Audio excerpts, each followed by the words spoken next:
Welcome to This Day with BJ Arnett, and I'm your host, BJ Arnett. We've got a wonderful guest with us today, and we're going to be talking about the film and television industry in Atlanta, but particularly film. Warren Penderton, thank you so much for being with us today. Thank you for having me. I wanted to talk with you about, because I know you're an independent filmmaker, and Atlanta is hopping with filmmaking. We have reached the not just millions, but billions of dollars through the Atlanta area and the state of Georgia. Right. But how does that affect you as an independent producer, director, and I know you're also a writer? Right. Well, as an independent filmmaker, it doesn't help me directly. It helps me indirectly as far as getting below-the-line work, like gaffing and gripping, production assistant. But as an independent filmmaker, you're still responsible to find your own financing. So you're still back at square one. So even though it's a hot spot as far as work. It's not really a hot spot as far as getting financing. Right. And in terms of the kinds of work that you've seen come into the Georgia area, do you really see that it is helping in terms of making moves that puts us in a position to be able to garner bigger and better filmmaking?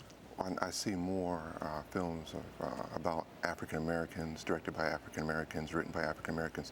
So it helps, because if the movies are successful, then there's more interest for our type of films, and I write African American based films, so it does help in a broad sense, yes.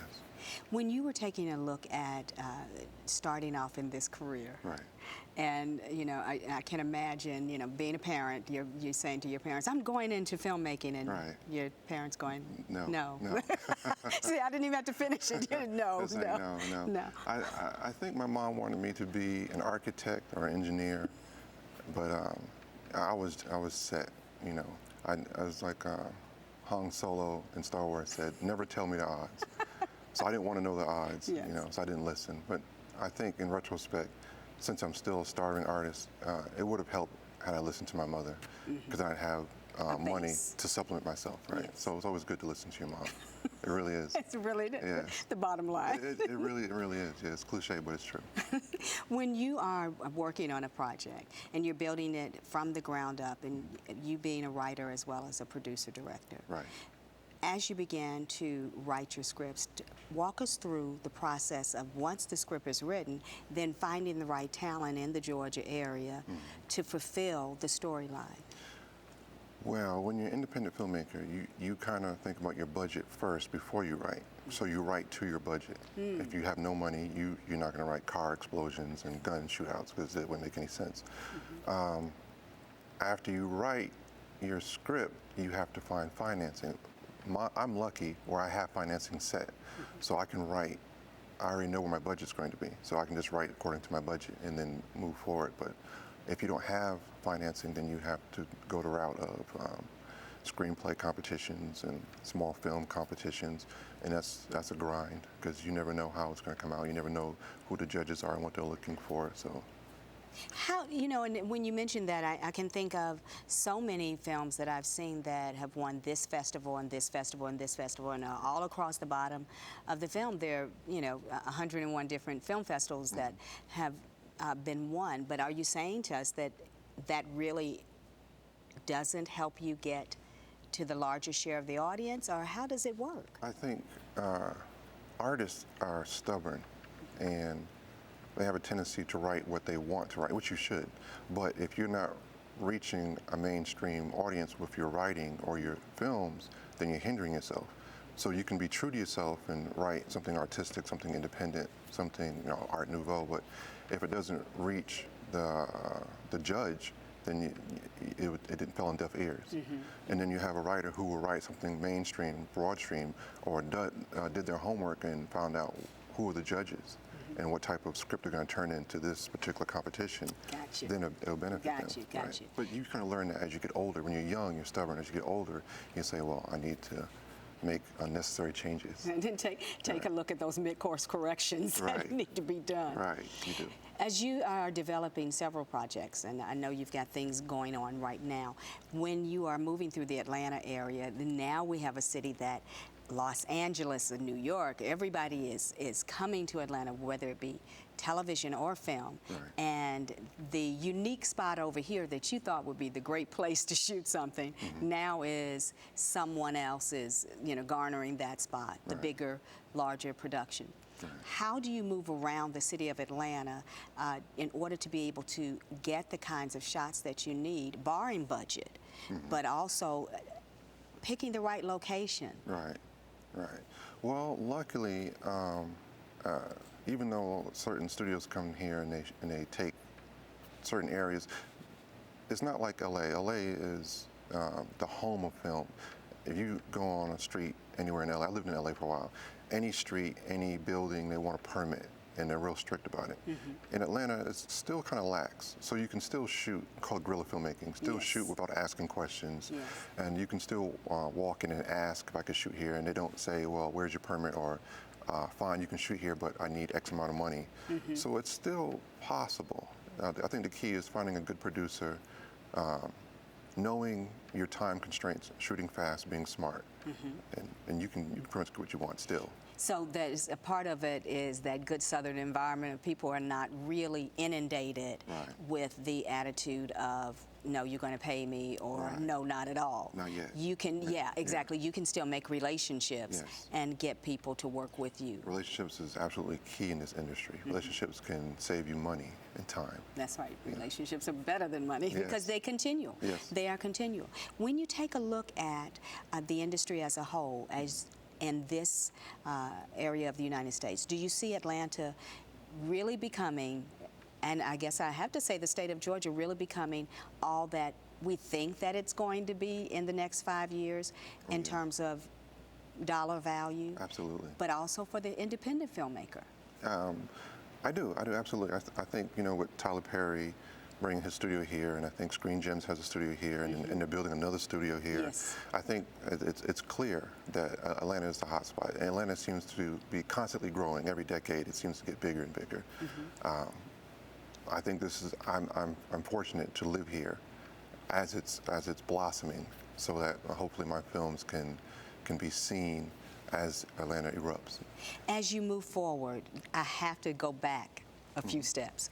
You came to Atlanta how long ago, and what type of education background did you have to have, or do you really need it to get to where you are now? Well, I came to Atlanta in 1990. I transferred from UConn. At UConn, I was a drama major because they didn't have a film department, which is why I transferred to Atlanta. And I've been here off and on for 20 years. I lived in LA for a while, came back to Atlanta. You don't need film education. There's a famous film director, F. Gary Gray. He did Friday. He did The Negotiator.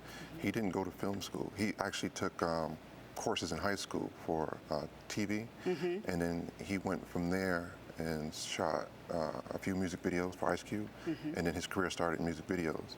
So he didn't have what you would say formal film training, but it's possible. It's just it still goes back to having a guerrilla mindset and relations.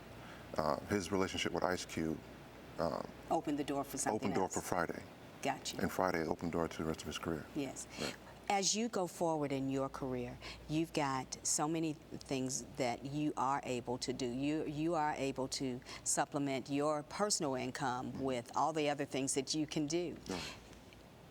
Walk with us through the process of going from written script to To a finished film. finished. For me, since I have financing through my relative, he is a realtor. So he makes a substantial amount of money upstate. I'll write a script, I'll send it to him, we go back and forth on if he likes it or he doesn't like it. I may write several different versions. After he agrees to a certain script, I will hire a producer, and a producer will do a script breakdown and then provide me with a topical budget. And then we submit that to Usman, that's his name, Usman Sharif. And then after he agrees on the budget, then it's as simple as finding a date. Because Usman actually works in the industry as an actor, he has relationships with known entities. So he usually casts my film for me. So he'll tell me, we're going to have Anthony Anderson. We're going to have Clifton Powell. We're going to have this person. And so I'm lucky in that respect, which is different than someone else who just has to write a script and then save money, and then hopefully the movie will come out well, and then whatever goes wrong, you just have to, it just happens. So for me, I write it, give it to Usman, he okays it, he tells me who's going to be in it, which is the relationship between a director and a producer. I say what I want, he says, well, this is what's going to be. I say, this is who I want, he says, well, this is who's going to be in it. And then... And that's how it works. And that's how it goes from there. So then you just set dates, and then usually on an independent film, the dates are short. A feature film, you can have a month and a half. Independent film, you're shooting for 14 to 18 days, maybe 2 pickup shots for mistakes, and then you're off editing. And your next project is called?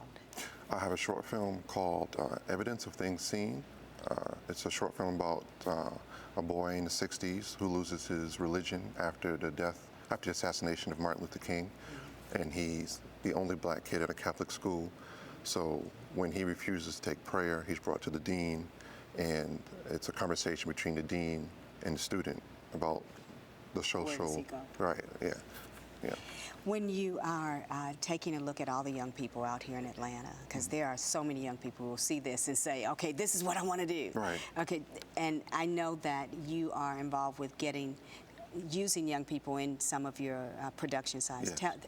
What is your website? How do they get in touch? You get in touch through Usman Sharif. I think Usman has a Sharif. UsmanSharif.com, and you can contact me through him. Okay. You can also contact us through criminalbehaviorthemovie.com, which is our last movie that's on iTunes now and on Amazon and will soon be on Netflix. My contact number and my email. With young people, we usually hire them as production assistants, runners.